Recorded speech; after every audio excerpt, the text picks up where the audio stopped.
Next है bore atomic model. Rutherford का model जो है वो फेल इसलिए हुआ था क्योंकि वो जो है वो स्टेबिलिटी ऑफ एटम को एक्सप्लेन नहीं कर पाया था और ना ही वो लाइन स्पेक्ट्रम को जो है एक्सप्लेन कर पाया था। उसी लिमिटेशन को जो है वो फिल करने के लिए जो है एक नया मॉडल आया था, बोर मॉडल। इसे कुछ पॉस्टुलेट्स दिए, ठीक है, एटम के रिलेटेड। सबसे पहला पॉस्टुलेट इसने ये बोला जो एटम होता है it consist of a small positively charge centre, हम बोल सकते हैं इसको कहते हैं न्यूक्लियस। सो फर्स्ट पॉस्टुलेट इसका क्या आएगा, an atom consist of small heavy positively charged nucleus at the center and the electrons are revolving around it. For example,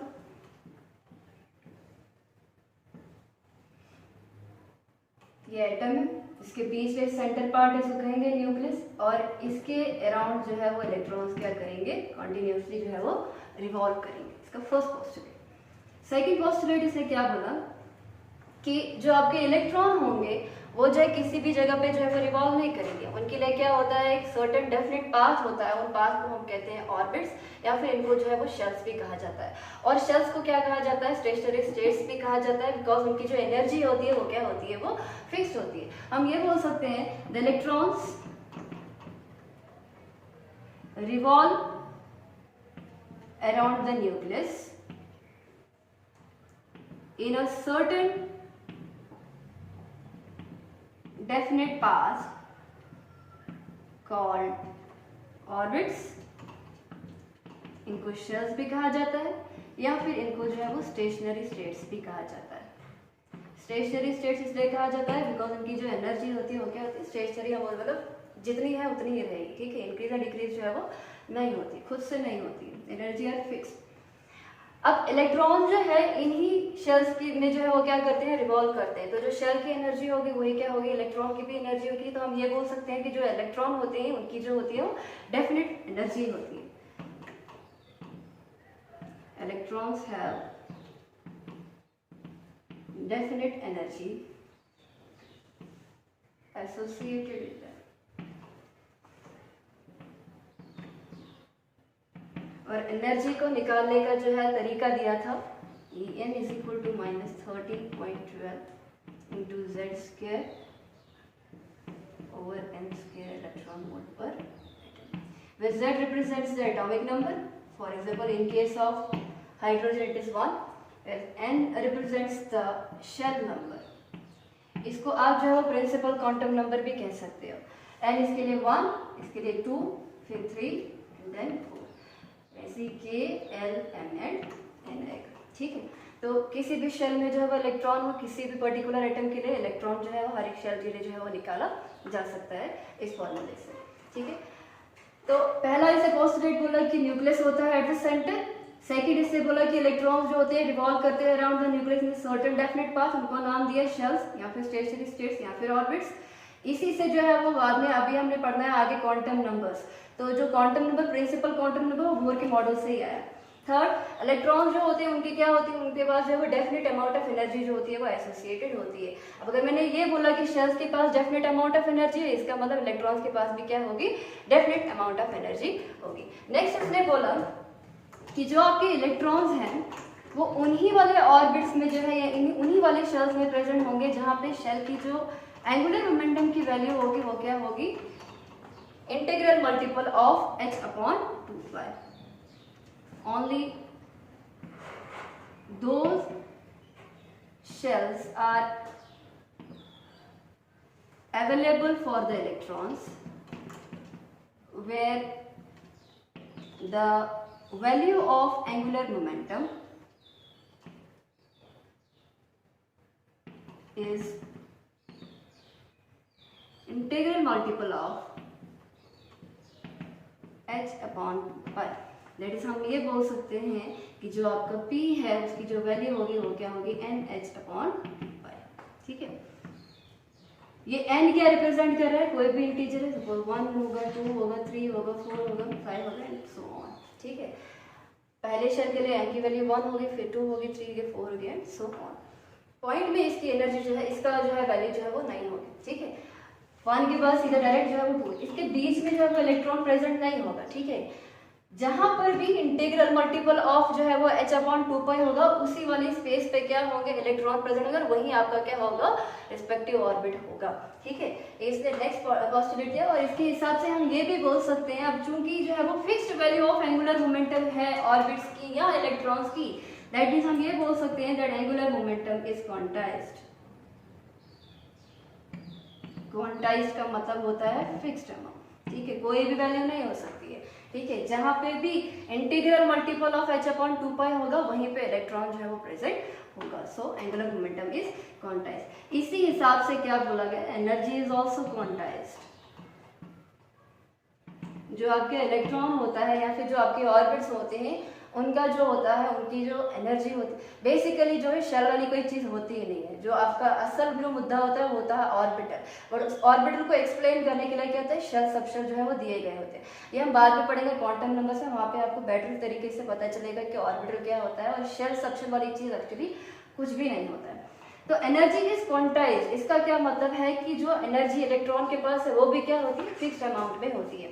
आपको मैंने बोला था कि जो आपका रदरफोर्ड मॉडल है वो लाइन स्पेक्ट्रा को जो है वो एक्सप्लेन नहीं कर पाया था, लेकिन वहीं इस पोस्टुलेट से जो है वो लाइन स्पेक्ट्रा थोड़ा बहुत जो है एक्सप्लेन हो गया। कैसे, सपोज करते हैं कि मेरे पास क्या है कि ये जो है दो तरह की स्टेट होती है, एक को कहते हैं हम ग्राउंड स्टेट, दूसरे को कहते हैं एक्साइटेड स्टेट। इलेक्ट्रॉन ओरिजिनली किस जगह पे प्रेजेंट है वो उसकी ग्राउंड स्टेट कहलाएगी। जब इस इलेक्ट्रॉन के ऊपर जो है कोई भी लाइट या कोई भी एनर्जी जो है आप जो है वो स्ट्राइक करवाते हो, ये इलेक्ट्रॉन क्या होती है, इनकी एक्साइटेशन होती है, ये एनर्जी को एब्जॉर्ब करते हो और जंप करते हैं हायर एनर्जी लेवल को। इस हायर एनर्जी लेवल को हम क्या कहते हैं, एक्साइटेड स्टेट कहते हैं। अब चूंकि एक्साइटेड स्टेट में क्या होता है, जो एनर्जी होती है, आपका जो एनर्जी का रिलेशन मैंने आपको दिया -13.12, इससे कुछ पहले Z स्क्वायर और n स्क्वायर, उसके हिसाब से आपको ये पता चला कि जो आपकी जैसे जैसे आप न्यूक्लियस से जो है वो बाहर जाते हो, तो जो इलेक्ट्रॉन की एनर्जी होती है या जो शेल्स की एनर्जी होती है वो क्या होती है, वो इंक्रीज होती है। अब चूंकि इसने आगे इलेक्ट्रॉन की एनर्जी को एब्जॉर्ब किया, वो एक्साइट हो गया हायर एनर्जी लेवल में। अब हायर एनर्जी लेवल में इसकी एनर्जी ज्यादा होती है तो क्या करेगा, अनस्टेबल बन जाएगा। तो ये वापस जो है वो आना चाहिएगा किसमें, ग्राउंड एनर्जी स्टेट में। और इस जब ये ऐसा करता है, एनर्जी को क्या करता है, इमिट करता है in the form of radiation, और वही रेडिएशन क्या बनाती है, स्पेक्ट्रा बनाती है। तो क्या हर एक एनर्जी जो है ये एक्साइटेशन जो है वो करवा सकती है, नहीं करवा सकती। जो आपको सपोज करते हैं कि फर्स्ट शेल की एनर्जी E1 है, सेकंड शेल की एनर्जी क्या है, E2 है। इस एनर्जी का जो डिफरेंस होगा E2 माइनस E1, जब तक हम बाहर से इस एनर्जी वाली डिफरेंस को जो है यहाँ हम बोल सकते हैं the difference between the ground excited state and the ground state, उसके इक्विवेलेंट जब तक हम बाहर से इसको एनर्जी जो है वो नहीं देंगे, तब तक इलेक्ट्रॉन की एक्साइटेशन नहीं होगी, तब तक उसका स्पेक्ट्रा नहीं बनेगा। इसका मतलब हम बोल सकते हैं कि पर्टिकुलर शेल या पर्टिकुलर ऑर्बिट की क्या है, डेफिनेट अमाउंट ऑफ एनर्जी है। तो हम ये बोल सकते हैं कि जो एनर्जी भी होती है वो क्या होती है, वो क्वांटाइज्ड होती है, ठीक है। तो ये क्या थे, कुछ पोस्टुलेट से बोहर एटॉमिक मॉडल थे कि न्यूक्लियस सेंटर में प्रेजेंट होता है, इलेक्ट्रॉन्स के रिवॉल्व जो है वो घूमते हैं इन अ सर्टेन डेफिनेट पाथ, उनको कहा गया था शेल्स। शेल्स को हम स्टेशनरी स्टेट्स भी कहते हैं क्योंकि उनकी जो एनर्जी होती है वो क्या होती है, स्टेशनरी होती है, या फिर बोलते हैं फिक्स होती है। But electrons are not stationary in the stationary state, वो रिवॉल्व कर रहे होते हैं। उसके अलावा हमने ये बोला कि जो आपका एंगुलर मोमेंटम होता है इलेक्ट्रॉन का, वो भी क्वांटाइज्ड होता है, उसकी जो एनर्जी होती है वो भी क्या होती है, क्वांटाइज्ड होती है। इसकी एक लिमिटेशन जो है वो रदरफोर्ड की वो ये भी थी कि उससे बोला था कि वो स्टेबिलिटी ऑफ एटम को जो एक्सप्लेन नहीं कर पाया था। यहाँ से हम ये भी बोल सकते हैं कि ये आसानी से स्टेबिलिटी ऑफ एटम को जो है एक्सप्लेन कर पाए, जब तक एक इलेक्ट्रॉन एक पर्टिकुलर ऑर्बिट में जो है वो प्रेजेंट है, वो ना ही अपनी एनर्जी को लूज कर सकता है, ना ही किसी अपनी एनर्जी को जो है मतलब उसकी एनर्जी डिस्टर्ब नहीं होती। हाँ, बाहर से एनर्जी दोगे तब एक्साइटेशन होगा, तब स्पेक्ट्रा जो है वो बनता है। इसका मतलब as long as electron is present in particular orbit, it can neither lose energy nor gain its energy is fixed. So आसानी से जो है ये बोल पाया कि स्टेबिलिटी ऑफ जो वहां पर वो जो है वो रहा था spiral path and all that, इससे जब ऑर्बिट का ही कंसेप्ट दे दिया, डेफिनेट एनर्जी का कंसेप्ट दे दिया, तो ये जो है आसानी से स्टेबिलिटी ऑफ एटम को एक्सप्लेन कर पाए। So next is limitations of bore atomic model. पहली लिमिटेशन जो बोर की निकली वो क्या निकली, इसने जो है वो ऑर्बिट का जब कंसेप्ट दिया, ऑर्बिट को बोला सर्कुलर पाथ है। सर्कल जो होता है 2 डायमेंशन होता है, इसका मतलब पूरा का पूरा एटम क्या है, 2 डायमेंशनल, बट एटम क्या होता है, 3 डायमेंशन होता है। So the concept of orbit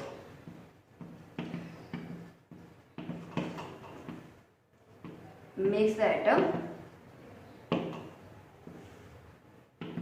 2-dimensional, but actually the atom is 3-dimensional in nature. ये तब एक्सप्लेन होगा जब ऑर्बिटल का कंसेप्ट आएगा. ऑर्बिटल होती है 3-dimensional space. Next, spectra of hydrogen को बहुत अच्छी से जो है वो एक्सप्लेन कर पाया वो, बट सिंगल इलेक्ट्रॉन स्पीशीज जब स्पेक्ट्रा मल्टी इलेक्ट्रॉन के ऊपर जो आया तब एक्सप्लेन नहीं कर पाया. इट कैन नॉट एक्सप्लेन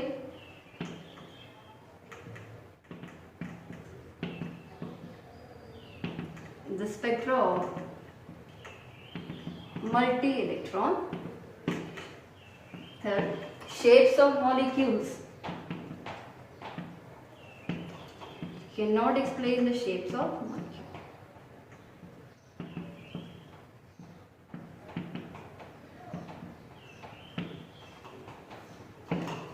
जब स्पेक्ट्रल लाइंस को इलेक्ट्रिक फील्ड में से पास करवाते हो तो हर एक स्पेक्ट्रल लाइन क्या होती है, छोटी छोटी लाइंस पे जो है वो टूट जाती है. इस इफेक्ट को कहते हैं स्टार्क इफेक्ट. वो क्यों टूटती है बोहर जो है इसको एक्सप्लेन नहीं कर पाया. So it can not explain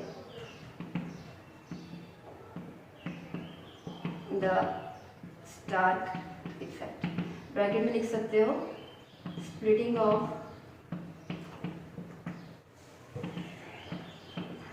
spectral lines in electric field.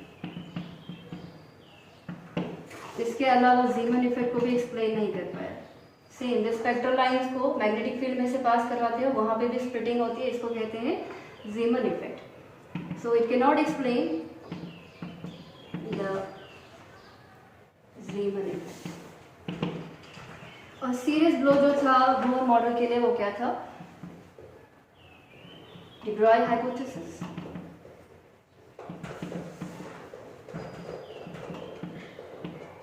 And Heisenberg uncertainty principle. जिन्होंने बाद में ये कहा कि जो इलेक्ट्रॉन होता है वो खाली पार्टिकल नहीं होता बल्कि उसका वेव नेचर होता है. तो ये कुछ जो है लिमिटेशन थी Bohr atomic model. Next lecture में पढ़ेंगे dual nature of matter and radiations.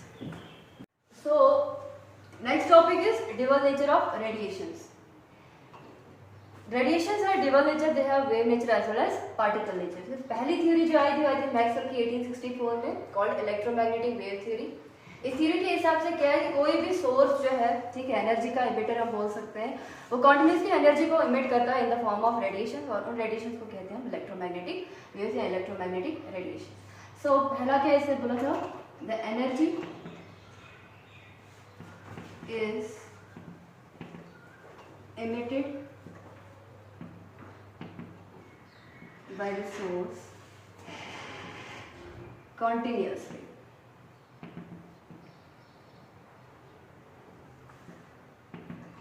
In the form of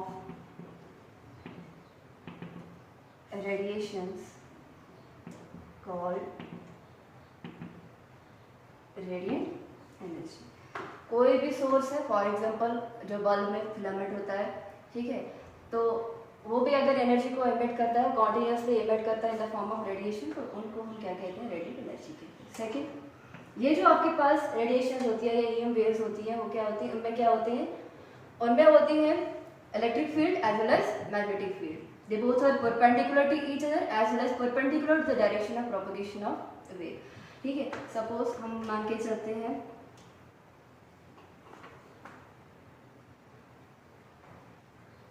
suppose अगर ये इलेक्ट्रिक फील्ड है, ये होगा मैग्नेटिक फील्ड, और ये जो मैंने डायरेक्शन दिखाई है ये क्या है, वेव की डायरेक्शन है. दोनों इसके के परपेंडिकुलर भी होंगे, ऑल्सो जो डायरेक्शन ऑफ वेव है उसके भी क्या होंगे, परपेंडिकुलर होंगे. तो हम बोल सकते हैं the EM waves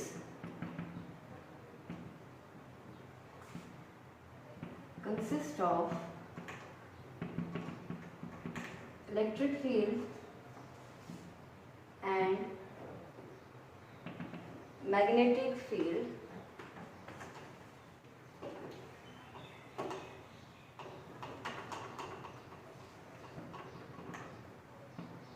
which are perpendicular to each other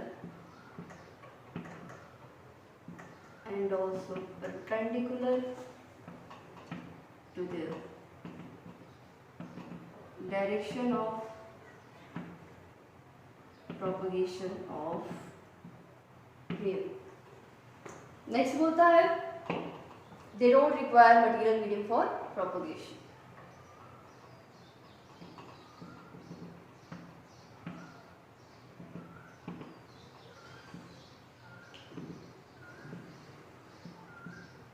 किसी मीडियम की जरूरत नहीं है इसको. Last it travel with velocity of light 3 into 10 is 48 meter per second. ये कुछ चीजें बोली थी मैक्सवेल ने. उसने बोला था कि कोई भी सोर्स जो है एनर्जी को इमिट करता है continuously in the form of waves. उन वेव्स का क्या होता है, इलेक्ट्रिक फील्ड होता है और मैग्नेटिक फील्ड होता है. They both are perpendicular to each other as well as perpendicular to the direction of propagation of wave.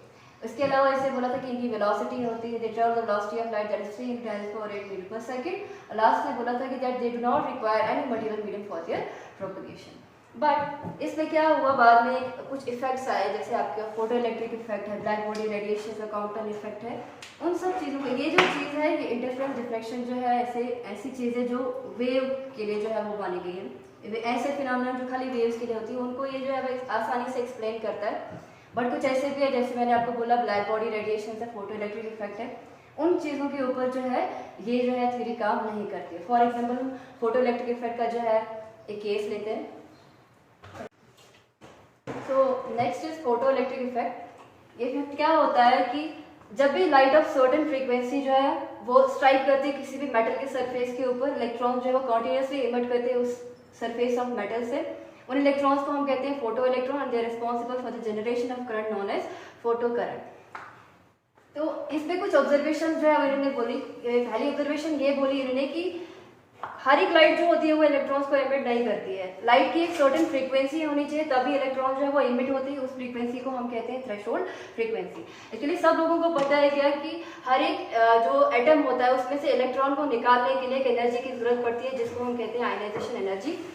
अगर आपके पास जो आपकी ये लाइट है उसकी जो फ्रीक्वेंसी है इक्विवेलेंट होगी आयनाइजेशन एनर्जी और ग्रेटर देन होगी ionisation energy of the respective metal, तभी जाके इलेक्ट्रॉन जो है वो इमिट होंगे, अदरवाइज इलेक्ट्रॉन इमिट नहीं होंगे.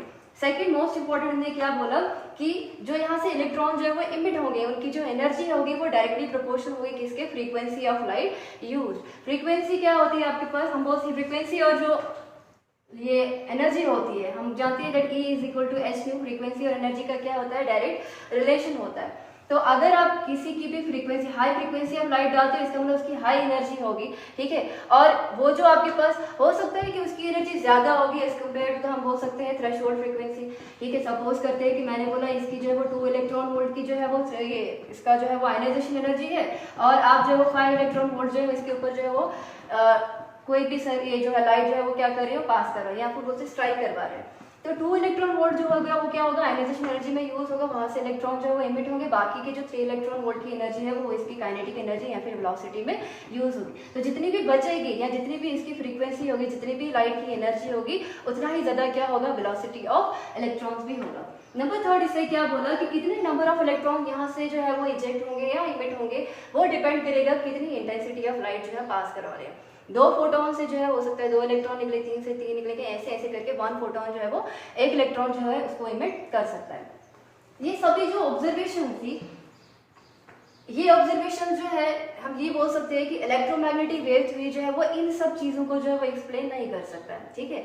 यहाँ पर जो है आइंस्टाइन ने एक हम बोल सकते हैं एक स्टेटमेंट दिया, उससे ये बोला that light has double nature. Light का जो होता है कभी कभी ये जो है वो वेव नेचर की तरह होता है, कभी कभी जो है वो पार्टिकल नेचर की तरह होता है. एक्चुअली क्या होते हैं, लाइट के जो फोटॉन्स होते हैं, ठीक है, लाइट चलती है in the form of packets of energy called photon. वही फोटॉन्स होते हैं, वही जब स्ट्राइक करते हैं यहाँ पर उन्हीं से क्या होते हैं, इलेक्ट्रॉन जो है वो इमिट होते हैं. और इससे पता चला दैट फोटो इलेक्ट्रिक इफेक्ट जो है उसको हम बेटर अंडरस्टैंड तभी कर सकते हैं when you consider that light has particle nature. So next topic है ड्यूअल नेचर ऑफ मैटर. अभी तक हमने ड्यूअल नेचर ऑफ रेडिएशंस पढ़ा. इलेक्ट्रोमैग्नेटिक वेव थ्योरी जो है वो हमें ये बताती है कि जो आपकी लाइट है उसका क्या होता है, वेव नेचर होता है. उसके बाद अभी मैंने थोड़ी देर पहले फोटो इलेक्ट्रिक इफेक्ट को एक्सप्लेन किया, उससे हमें ये पता चला दैट लाइट जो होता है उसका पार्टिकल नेचर होता है. उसी के बाद जो 1900 में क्या आया था, प्लैंक आया था, उससे एक थ्योरी दी थी जिसको कहते हैं Planck's quantum theory.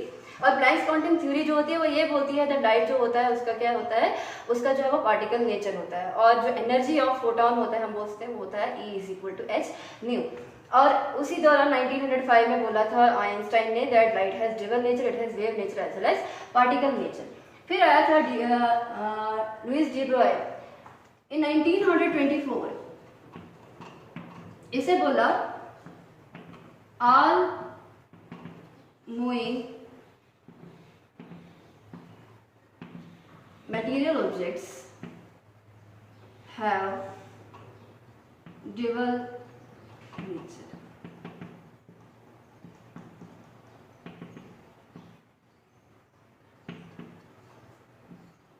That is particle nature and wave nature. इसे बोला कि अगर लाइट के ऊपर जो है वो डबल नेचर जो है अप्लाई होता है तो जितने भी आपके पास मैटर होता है तो हर एक ऑब्जेक्ट जो है उसका भी क्या होगा, उसका भी जो है वो डबल नेचर होगा, उसका भी पार्टिकल नेचर होगा as well as wave nature होगा।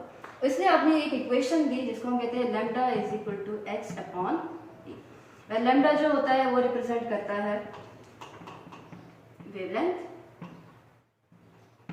H represents the Planck's constant,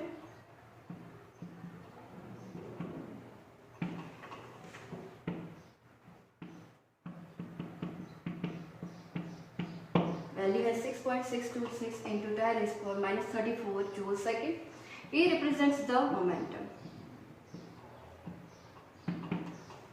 momentum उसी का होता है जिसके पास मास होती है और जिसके पास क्या होता है, वेलोसिटी होता है, बिकॉज p होता ही है mv के बराबर। इसका मतलब हम ये बोल सकते हैं कि यहाँ पर ये जो p है ये रिप्रेजेंट कर रहा है किसको, पार्टिकल नेचर को। कोई भी चीज होगी मोमेंटम उसी का होगा जिसके पास क्या होता है, मास और वेलोसिटी होता है। इसका मतलब इस इक्वेशन में जो p है वो रिप्रेजेंट कर रहा है पार्टिकल नेचर को। Lambda that is wavelength, wavelength किससे एसोसिएटेड होती है, वेव से होती है, इसलिए हम बोलते हैं यहाँ पर जो लैम्डा है वो रिप्रेजेंट किसको करता है, वो रिप्रेजेंट करता है वेव नेचर। अब इसे इक्वेशन लाई कहाँ से, इसलिए दो इक्वेशन से जो है वो लाई, पहली तो प्लैंक्स जो इक्वेशन थी वो, और दूसरी जो है वो आइंस्टाइन की equation. So according to Planck's quantum theory, E is equal to h nu. And according to Einstein equation, E is equal to mc square. दोनों को अगर हम करेंगे h nu आएगा आपके पास mc square, जो nu होता है c over lambda, that is velocity divided by wavelength. h over lambda is equal to mc और lambda is equal to h upon mc। Where ये जो c है ये रिप्रेजेंट कर रहा है क्या, वेलोसिटी ऑफ लाइट। अगर आप कोई भी मैटर जो है वो लेते हो उसकी वेलोसिटी जो है वो क्या होगी, v होगी, तो उस केस में जो लैम्डा होगा वो आएगा आपके पास h upon mv। The product of mass and velocity is equal to momentum, तो हम बोल सकते हैं that lambda is equal to h upon e के बराबर। ये जो आपके पास वेव होती है, जो ये मैंने लैम्डा लिखा है ये एसोसिएटेड है किसी भी वेव के साथ, उस वेव को हम कहते हैं matter wave.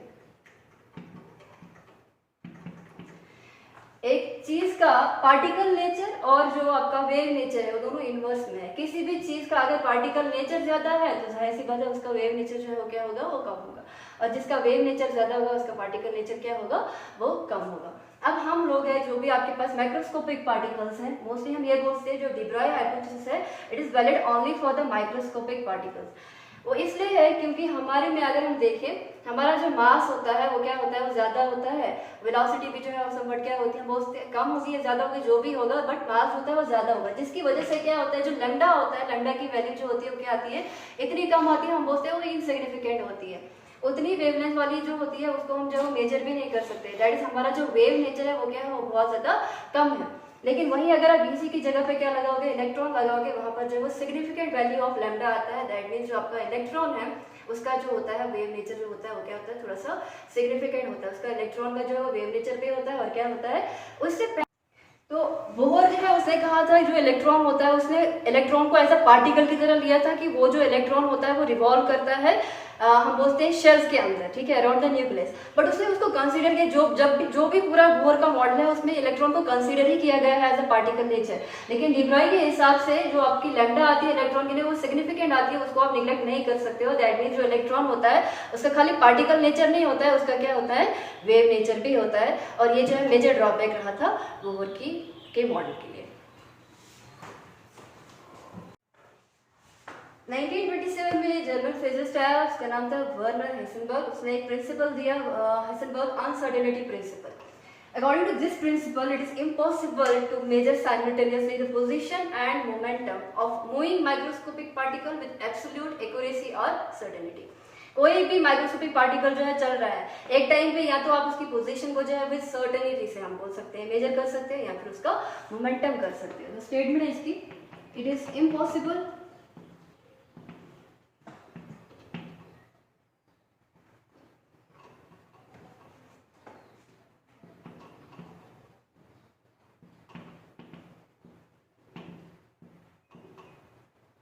to measure simultaneously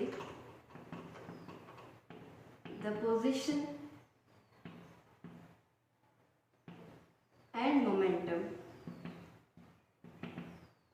of moving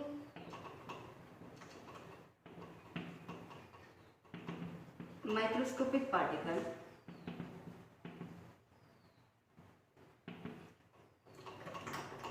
with absolute accuracy और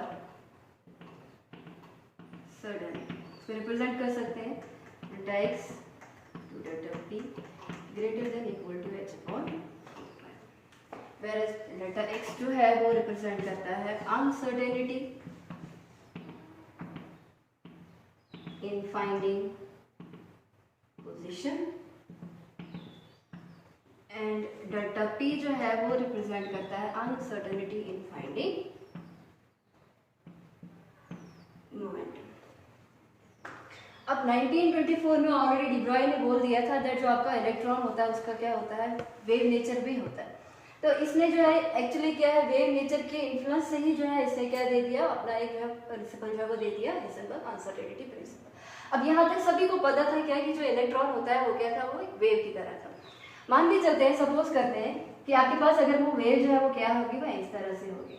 सपोज मान के चलते हैं डेफिनेट वेव है, उसकी डेफिनेट वेव लेंथ है। एक इलेक्ट्रॉन जो है वो न्यूक्लियस के अराउंड जो है वो क्या कर रही है, चल रही है in the form of wave. इस तरह की कोई जो है वो वेव जो है वही बना रहा है, ठीक है। अब इस केस में क्या है, ये जो आपकी वेवलेंथ लैम्डा, ये क्या है, डेफिनेट वेवलेंथ। देख रहे हो ये क्या है, डेफिनेट वेवलेंथ है। अब डी ब्रॉय के हिसाब से लैम्डा इज इक्वल टू क्या होता है, h अपॉन m v के बराबर होता है, ठीक है। h अपॉन m v, या फिर हम सिंपल बोल सकते हैं लैम्डा इज इक्वल टू क्या होता है, h अपॉन v के बराबर होता है। अगर मेरे पास यहाँ पर जो है वो डेफिनेट वेव है, इसका ये मतलब है कि यहाँ से जो मोमेंटम जो है वो निकलेगा वो भी क्या होगा, डेफिनेट मोमेंटम होगा। लेकिन ये जो वेव है इलेक्ट्रॉन वेव की तरह, आपको नहीं पता इलेक्ट्रॉन का है, इस पूरी जगह पे जो है इलेक्ट्रॉन कहीं पे भी हो सकता है। इलेक्ट्रॉन यहाँ हो सकता है, यहाँ हो सकता है, यहाँ हो सकता है, प्रोबेबिलिटी है इलेक्ट्रॉन जो है वो कहीं पे भी है, ये फैला हुआ, ठीक है। इसका मतलब जब आपके पास लैम्डा जो है वो डेफिनेट है, वहां से जो आपका मोमेंटम निकलेगा वो भी डेफिनेट होगा। इसका मतलब अनसर्टेनिटी इन फाइंडिंग मोमेंटम वो क्या होगा, वो कम होगा। लेकिन वहीं यहाँ पर आप देख रहे हो कि इलेक्ट्रॉन जो है कहीं पे भी हो सकता है, और इस केस में क्या होगा, अनसर्टेनिटी इन फाइंडिंग पोजीशन वो क्या होगा, वो बहुत ज्यादा होगा। वही अगर मैं ये बोलूं कि वेव जो है कुछ इस तरह की है, ऐसी वेव जो होती है क्या होती है, रीइंफोर्समेंट ऑफ वेव से बनती है। 4-5 वेव जो हो क्या होती है, वो मिलके जो है ऐसी वेव बना। हो सकता है एक वेव ऐसी हो सकता है एक वेव ऐसी हो सकता है एक वेव जो है वो ऐसी हो, ठीक है। इसका वेवलेंथ जो है वो यहाँ से यहाँ तक है, इसका यहाँ से यहाँ तक है, इसका यहाँ से यहाँ तक है। अब जो आपका p होगा, दैट इज मोमेंटम जो होगा, वो क्या होता है, वो लैम्डा के ऊपर डिपेंड करता है। यहाँ से वेवलेंथ जो है कुछ और आ रही है, यहाँ से कुछ और, दैट इज हम बोलते हैं लैम्डा 1 है, लैम्डा 2 है, लैम्डा 3 है, और इन सब की वेव्स की रीइंफोर्समेंट से जो आपके पास ये रिजल्टेंट वेव जो है वो आ रही है। और ये रिजल्टेंट वेव जो है, ये जो है आप ये बोल सकते हैं कि यहाँ से जो ये मोमेंटम आ रहा है, ये यहाँ पर जो है किसी एक डेफिनेट वेवलेंथ से जो है वो नहीं मिल रहा है, ठीक है, बहुत सारी वेवलेंथ से मिल रहा है। दैट इज यहाँ पर जो आपका मोमेंटम होगा वो क्या होगा, इंडेफिनेट हो गया, ठीक है, आपको नहीं पता है कि यहाँ बोल सकते हैं अनसर्टेनिटी इन फाइंडिंग मोमेंटम है वो क्या हो गया, बहुत ज़्यादा हो गया। लेकिन ये जो है बहुत छोटी सी जगह है और इलेक्ट्रॉन की पोजीशन जो है वो यहाँ पर फाइंड आउट कर सकते हैं। इसी छोटी सी जगह में भी जो इलेक्ट्रॉन क्या है, लोकलाइज है। इस केस में जो पोजीशन ऑफ मोमेंट, ये जो पोजीशन ऑफ इलेक्ट्रॉन है हम आसानी से फाइंड आउट कर सकते हैं। लेकिन वही जो आपका मोमेंटम हो गया उसमें जो अनसर्टेनिटी हो गई बहुत ज़्यादा हो गई। तो सिंपल सी बात ये है कि अगर आप किसी भी माइक्रोस्कोपिक पार्टिकल का पोजीशन जो है वो क्या कर सकते हो, सर्टेनिटी से फाइंड आउट कर सकते हो, तो उसके जो मोमेंटम होगा वो उतना ही ज़्यादा अनसर्टेन होगा। यही बोला था हाइजेनबर्ग अनसर्टेनिटी प्रिंसिपल।